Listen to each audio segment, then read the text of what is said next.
ओम श्री गणेशाय नमः। चैत्र पूर्णिमा व्रत कथा आरंभ। चैत्र पूर्णिमा व्रत की महिला के बारे में एक साधु वैश्य ने सुना और पूर्णिमा व्रत पर सत्यव्रत पूजन करने का संकल्प लिया।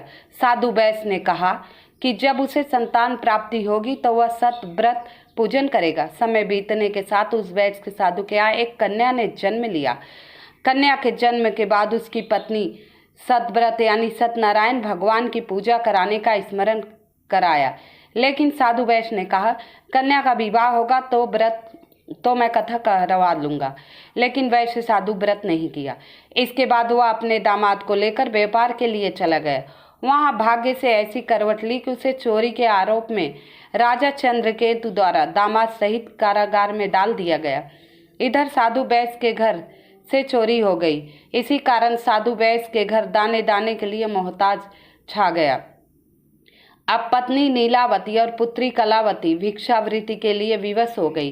जगह जगह भिक्षा मांगने लगी। एक दिन किसी नगर में सत्यनारायण जी का पूजन हो रहा था। प्रसाद मिलने की लालसा में पुत्री कलावती पूजन में बैठ गई और प्रसाद मिलने पर वह घर आकर अपनी माँ को प्रसाद दिया। तब उसकी माँ कलावती को याद आया कि उसके पति सतव्रत यानी सत्यनारायण व्रत का संकल्प लिया था कथा का कलावती के होने पर, लेकिन विवाह भी हो गया। मेरे पति ने ऐसा नहीं किया। नीलावती ने अगले दिन श्रद्धा से व्रत पूजन किया। भगवान से पति और दामाद को शीघ्र वापसी आने की मनोकामना की। लीलावती की श्रद्धा भाव समर्पण भाव देखकर भी हरि प्रसन्न हो गए और स्वप्न में राजा से कह दिया, राजा चंद्रकेतु दोनों बंदियों को छोड़ दो क्योंकि वो निर्दोष हैं दोनों बंदी। राजा ने अगली सुबह उनका धन धान और प्रचुर द्रव्य देकर उन्हें विदा किया। तब वैश्य साधु घर आकर विधि विधान से के साथ पूर्णिमा का व्रत किया और सत्यनारायण का पाठ करवाया। इसके बाद वो सपरिवार चैत्र पूर्णिमा सहित प्रत्येक पूर्णिमा संक्रांत के सतव्रत का जीवन भर आयोजन करता रहा। इसके पश्चात सभी सांसारिक सुख भोगने के बाद उसे अंत में मोक्ष की प्राप्ति हुई। ये सत्यनारायण व्रत कथा है, काफ़ी लंबी है। कहते हैं जब वैश्य के कन्या हुई तब वो भूल गया और जब विवाह योग्य हुआ तब भी भूल गया। व्यापार के लिए जाता है, वहाँ चोरी होने पर जब उसकी पत्नी व्रत करती हैं तो याद आता है। जब विदा कराकर वो नौका में सवार होकर धन दौलत लेकर आता रहता है तो रास्ते में सत्यनारायण जी वृद्धा का रूप धर के आते हैं और बोलते हैं इसमें क्या है। वो बोलते हैं इसमें मिर्च मसाला लता पात्र है। तो भगवान की कृपा से वो मिर्च मसाला लते पात्र गरम मसाला में सारे धन दौलत बदल जाते हैं। अब तब वैश्य बनिया को याद आता है कि मैंने झूठ बोला, शायद भगवान थे। जाकर उनके सिर चरणों में पढ़ा और सिर चरणों में पढ़कर और क्षमा मांगी। फिर भगवान प्रसन्न हुए और फिर धन धान से भरपूर हो गए। नौका लेकर वो जब यहाँ नदी के किनारे पहुँचे तो किसी ने, वहाँ कथा हो रही थी नीलावती के यहाँ, बता दिया कि तुम्हारे पति और पुत्र दामाद आ गए। दोनों भागते हुए आई बिना प्रसाद लिए। तो जैसे ही घाट पे पहुँची नौका डूब गई क्योंकि प्रसाद का उल्लंघन की थी। जब नौका डूब गई तब कलावती रोने लगी। खूब रोने बाद प्रभु को याद करने लगी। फिर आकाशवाणी हुई, हे मूर्ख कन्या, तू बिना प्रसाद लिए ही आ गई, इसीलिए नौका डूब गई। अब वह वापस जाकर प्रसाद लेकर पुनः आई। तब नौका वापस आई। फिर वो धन धान से भरपूर अच्छे से अपना जीवन जीने लगे। हे सत्यनारायण बाबा, जैसे बाद में उन पे आए वैसे आइए, पहले जैसे आए किसी मत आइए। कथा कहने सुनने वाले की सबका भला करिए। चैत्र पूर्णिमा का 32 व्रत करना चाहिए।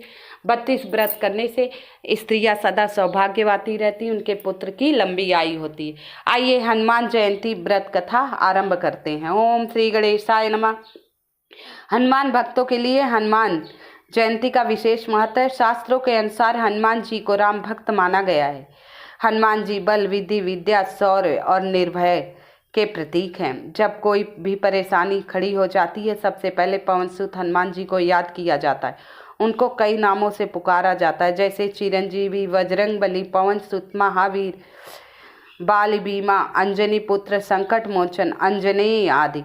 हनुमान जी के अपना पूरा जीवन राम भक्ति में व्यतीत कर दिया और श्री राम ने जब उन्हें अजर अमर रहने वाला वरदान दिया तब राम भक्ति में तत्लीन बजरंगबली जीवन भर ब्रह्मचारी रहे। आइए कथा आरंभ करते। एक बार महान ऋषि अंगिरा भगवान इंद्र देवलोक पहुँचे।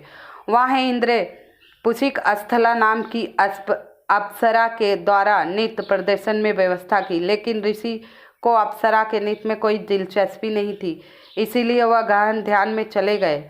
अतः जब उन्हें अप्सरा के नृत्य के बारे में पूछा गया तो ईमानदारी से कह दिया उन्होंने नृत्य देखने में कोई दिलचस्पी नहीं।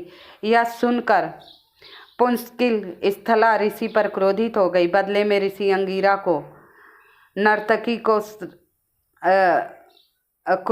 ऋषि पर क्रोधित हो गई। बदले में ऋषि अंगिरा ने नर्तकी को श्राप देते हुए कहा एक बनरिया के रूप में धरती पर जन्म लेगी। पुरुष स्थला ने ऋषि से क्षमा याचना की, रोने लगी।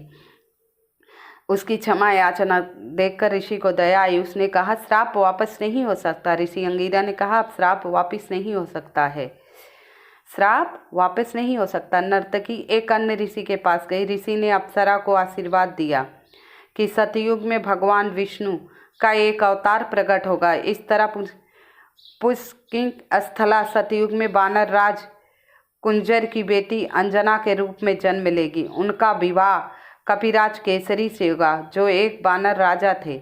इसके बाद दोनों को एक पुत्र हुआ जिसका नाम शक्तिशाली हनुमान जी पड़ा। भगवान शिव के 11वें अवतार माने गए हैं हनुमान जी। हनुमान जी के जन्म दिवस को हनुमान जयंती के रूप में बड़े ही धूमधाम से मनाया जाता है। बड़े ही धूमधाम से मनाया जाता है और ये पर्व हिंदुओं के लिए प्रमुख है। यह चैत्र मास की पूर्णिमा को मनाया जाता है। हनुमान जी की माता का नाम अंजनी, पिता का नाम केसरी। बजरंगबली के जन्म की एक रोचक कथा है। ज्योतिषी के अनुसार बजरंगबली का जन्म 58,112 वर्ष पूर्व चैत्र पूर्णिमा के मंगलवार के दिन चित्रा नक्षत्र में एक लगन के योग में सुबह 6 बजे हुआ था। कहा जाता है भारत झारखंड राज्य गुमला जिले में आंजन नामक छोटे से पहाड़ी गांव में एक गुफा में हुआ था।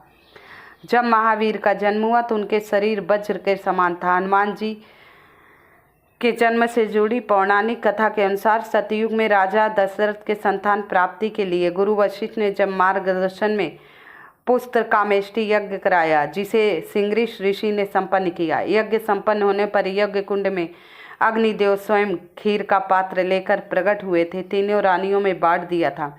उसी वक्त रानी कैकेयी के हाथों एक चील खीर छीन ली और मुख में भरकर उड़ गया। चील उड़ी तो देवी अंजनी के आश्रम में होकर गुजरी।